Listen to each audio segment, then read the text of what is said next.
ಚಿತ್ರದುರ್ಗದಲ್ಲಿ ಸಮಯಕ್ಕೆ ಸರಿಯಾಗಿ ಸಭೆಗೆ ಬಾರದ ಅಧಿಕಾರಿಗಳ ವಿರುದ್ಧ ಸಮಾಜ ಕಲ್ಯಾಣ ಸಚಿವ ಆಂಜನೇಯ ಗರಂ ಆಗಿದ್ರು. ನಗರದಲ್ಲಿ ನಡೆದಿದ್ದ ಕೆಡಿಪಿ ಸಭೆಗೆ ಕೆಲ ಅಧಿಕಾರಿಗಳು ತಡವಾಗಿ ಆಗಮಿಸಿದ್ರು.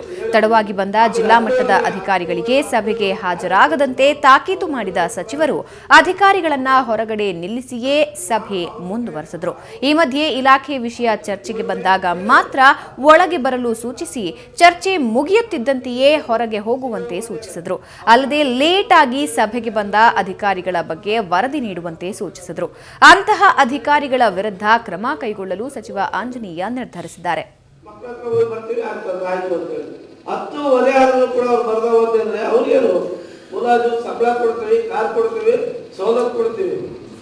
ಸರ್ಕಾರಿ ಕೆಲಸನ ದೇವ್ರ ಕೆಲಸ ಅಂತ ಮಾಡಬೇಕು.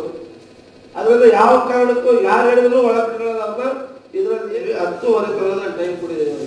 10:15 ಮೇಲೆ ಬರದೇ ಇದ್ದ ಅಧಿಕಾರಿಗಳು ಹೊರ ನಿಲ್ಲಿಸಿದೆ. ಈ ಸಂಬಂಧಪಟ್ಟ ಸಬ್ಜೆಕ್ಟ್ ಏನಿದೆಯಲ್ಲ ಅವ್ರು ಬಂದು ಇದು ಹೇಳೋಗ್ಬೇಕು. ಬಂದಿಲ್ಲ ಅಂತ ಹೇಳಿ ಈಗ ಮೇಡಮ್ ಹೇಳಿದ್ರು 2 ಫೆಬ್ರವರಿ ಒಳಗಾಗಿ ನಾನು ಮುಗಿಸ್ತೀನಿ ಅಂತ ಹೇಳಿ.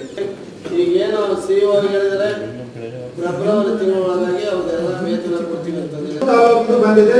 ಚಿತ್ರದುರ್ಗ ಒಂದು ಬಂದಿಲ್ಲ ಸರ್, ಇವತ್ತು ನಾಳೆ ಬರ್ಬೋದು. ಅದು ಬಂದ ತಕ್ಷಣ ಮಾನ್ಯ ಜಿಲ್ಲಾಧಿಕಾರಿಗಳಿಗೆ ಡಿಡಿಪಿ ಮೀಟಿಂಗ್ ಇಟ್ಟು ನಾವು ಅಲ್ಲಿ ಎಲ್ಲ ಡಿಡಿಪಿಗಳು ಕೇಳಿದ್ವಿ. ಮಾನ್ಯ ಜನಪ್ರತಿನಿಧಿಗಳು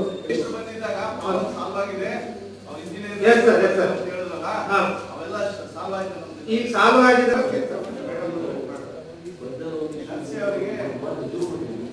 ಸಬ್ಜೆಕ್ಟ್ ಏನಿದೆಯಲ್ಲ ಅವ್ರು ಬಂದು ಇದು ಹೇಳೋಗ್ಬೇಕು. ಆಮೇಲೆ 10:15 ಒಳಗೆ ಯಾರ್ಯಾರು ಬಂದಿಲ್ಲೋ ಅವರೆಲ್ಲರೂ ಕೂಡ ಬಂದಿದ್ದೀವಿ. 10:15